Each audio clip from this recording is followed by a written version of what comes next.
வாழ்க வையகம், வாழ்க வளமுடன். அனைத்து உறவுகளுக்கும் இனிய வணக்கம். 12 ராசிகளில் 4வதாக அமைந்துள்ளது கடகம். பொதுவாக கடக ராசியில் பிறந்த அனைவருமே நல்ல குணம், அமைதி, ஒழுக்கம், இரக்க குணம் கொண்டவர்களாக இருப்பார்கள். தாயின் அக்கறை, விட்டு கொடுத்தல், தியாகம் ஆகிய குணங்கள் இவர்களிடம் இருக்கும். மற்றவர்களுக்கு ஓடிவந்து முதல் ஆளாக உதவி செய்வதில் இவர்களை மிஞ்சுவதற்கு ஆளே கிடையாது. வாழ்க்கையில் தனக்கென ஒரு தனி கொள்கை வகுத்து கொண்டு அதன்படி வாழ்பவர்கள். கடகராசியில் பிறந்த பெண்கள் எப்போதும் தங்களுக்கென்று ஒரு கடமை இருப்பதாக நினைத்து செயல்படக்கூடியவர்கள். உலகத்தில் உள்ள சிறந்த தாய் யார் என தேடி பார்த்தால் அவர்கள் நீங்கள்தான்.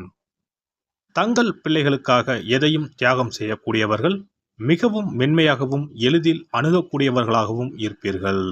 ஆனால் தங்களுக்கென்று வரும்போது துணிந்து போராடவும் தயங்க மாட்டீர்கள். வலிகளுடன் நீண்ட காலம் வாழக்கூடிய இவர்கள் தங்களுடைய நல்ல குணம் மற்றும் ஒழுக்கத்தால் மற்றவர்களின் மனங்களை வெல்லக்கூடியவர்கள். தன் குடும்பம், தன் ஜாதி ஜனம், ஊர், உறவு, குலம், கோத்திரம், நாடு, நகரம் என்று இருப்பீர்கள். வெளியிடங்களுக்கு போகவோ மற்றவர்களை பார்த்து பேசவோ பழகவோ அஞ்சுவீர்கள்.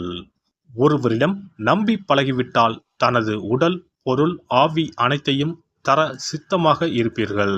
உங்களுக்கு தற்காப்பு, குடும்பத்தின் பாதுகாப்பு என்பதில் கவனம் அதிகம். பெரும்பாலும் கடகராசி பெண்கள் இல்லத்து அரசிகளாகவே இருப்பதை விரும்புவர். தாய்மை உணர்வுடன் கணவனையும் பிள்ளைகளையும் கவனிப்பர். கணவனையும் ஒரு பிள்ளையைப் போலவே நடத்துவார். பிள்ளைகள் திருமணமாகி போனாலும் தன் அருகில் இருக்க வேண்டும் என விரும்புவார். பழமையில் ஊறிப்போன இவர்கள் மாமியார், நாத்தனார், கொழுந்தன் என்ற பெரிய குடும்பங்களை விரும்புவர். அனைவரது வீட்டு விசேஷங்களிலும் கலந்து கொள்வீர்கள். உறவினர் வேண்டும் என்ற எண்ணத்துடன் உரிமையாக உறுத்தாக பழகுவீர்கள். இவர் மட்டும் வீட்டில் இருக்க மற்ற பெண்கள் வெளி வேலைக்கு போனாலும் இவர் அவர்களை சந்தோஷமாக அனுப்பிவிட்டு வீட்டில் இருந்து தனது வேலைகளை மகிழ்ச்சியுடன் பார்ப்பார். இவரிடம் போட்டி பொறாமை இருக்காது. தாய்மை பண்புக்கு தீய எண்ணம் கிடையாது அல்லவா?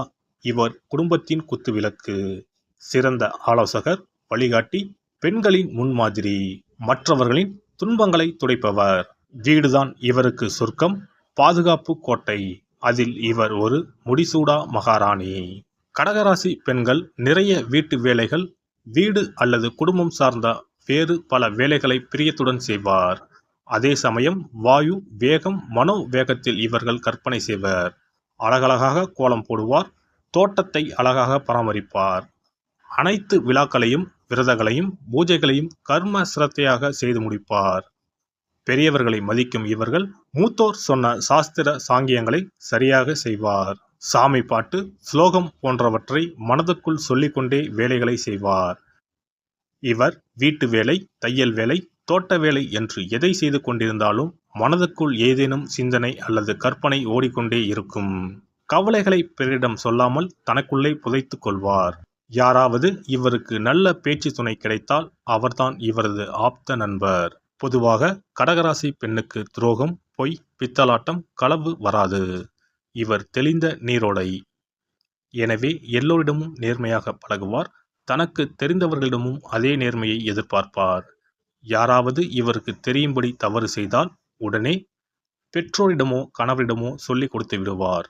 அடுத்தவர் தவறு செய்வதை பார்க்க இவருக்கு சகிக்காது. உடனே அவரை திருத்தி நல்வழிப்படுத்த வேண்டும் என்று நினைப்பாரை தவிர அவரது குற்றத்தை பறைசாற்ற மாட்டார், தூற்ற மாட்டார், புறம் பேச மாட்டார். 100% நேர்மையை, ஒழுக்கத்தை இவர் தன் கணவரிடமும் மற்றவர்களிடமும் எதிர்பார்ப்பார். தன்னிடம் எதையாவது மறைத்தால் கடலை போல் பொங்கி எழுவார். சாக துணிவார். உலகமே இருண்டு விட்டதைப் போல கலங்கி அழுவார். கடகராசி பெண் சமையலில் கெட்டிக்காரர். எத்தனை பேர் வீட்டுக்கு விருந்தினர் வந்தாலும் நன்கு சுவையாக சமைத்து அழகாக பரிமாறி விடுவார். பசி என்ற குரல் கேட்டால் கலங்கிவிடும் தாயுள்ளம் படைத்தவர்.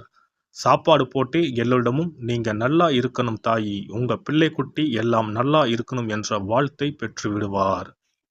விதவிதமான ஊறுகாய், விதவிதமான பொடிகள், விதவிதமான வற்றல், வடகம் என்று வீட்டில் பல வகை உணவுகளை தயார் நிலையில் வைத்திருப்பார். புது புது உணவுகளை சமைத்து பார்ப்பதில் ஆர்வம் உள்ளவர். கடகராசி பெண் இரவில் பார்க்க மிகுந்த அழகுடன் கலையாக தோன்றுவார். பௌர்ணமி நாட்களில் படு உற்சாகமாக இருப்பார். அமாவாசை தினம் வரும்போது மனச்சோர்வுடன் இருப்பார். இரவில் இவருக்கு தூக்கம் வராது. ஏதாவது கற்பனை செய்து கொண்டே படுத்திருப்பார். இரவில் படம் வரைவது, பாட்டு கேட்பது, எழுதுவது, படிப்பது என்றால் இவருக்கு மிகவும் பிடிக்கும். பெரிய பெரிய புத்தகங்களை வாசித்து கொண்டே இருப்பார் அல்லது விடிய விடிய பழைய படங்களை பார்ப்பார். கடகராசி பெண்ணுக்கு காமத்தில் அதிகம் ஈடுபாடு கிடையாது. அவர் அதிலும் பழைய பஞ்சாங்கமாகவே இருப்பார்.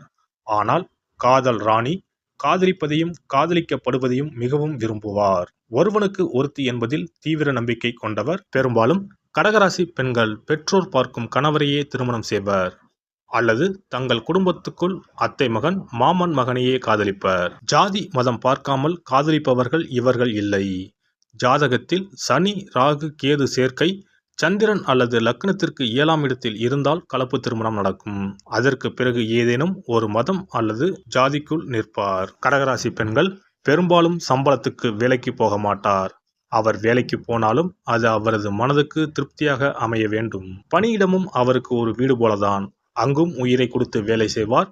சம்பளம் இவருக்கு ஒரு பொருட்டே அல்ல. அலுவலகம் அல்லது பணியிடம் இவருக்கு முக்கியம். இவர் கற்பனைத்திறம் உள்ளவர் என்பதால் கதை, கவிதை எழுதி சிறப்படையலாம். தோட்டம் அமைத்தல், செடி வளர்த்தல், கனி மரம் வளர்த்தல் போன்ற துறைகளில் ஈடுபடலாம். அழகு சார்ந்த தொழில்களை செய்யலாம். வெளியே அலுவலகத்துக்கு போகாமல் ஆன்லைனில் செய்யக்கூடிய தொழில்கள் எதையும் செய்யலாம்.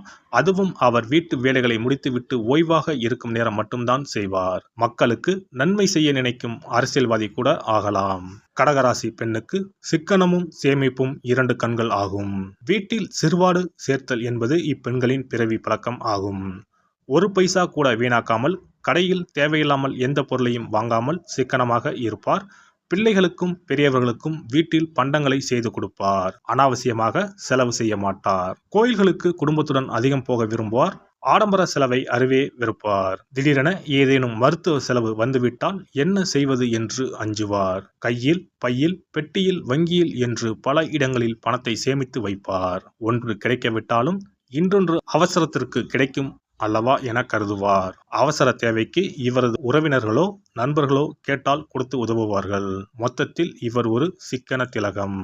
எல்லாம் வல்ல இறையருளால் நீங்களும் உங்கள் அன்பு குடும்பமும் உடல் நலம், நீலாயுள், நிறை செல்வம், உயர் புகழ், மெய்ஞானம் ஓங்கி வாழ்க வளமுடன். இந்த வீடியோ பதிவு உங்களுக்கு பிடித்திருந்தால் லைக் பண்ணுங்க, கமெண்ட் பண்ணுங்க, ஷேர் பண்ணுங்க. மறக்காம சப்ஸ்கிரைப் பண்ணுங்க. பக்கத்துல இருக்கிற பெல் பட்டனை கிளிக் பண்ணுங்க. நன்றி, வணக்கம். ஓம் நமச்சிவாய. சிவாய நம.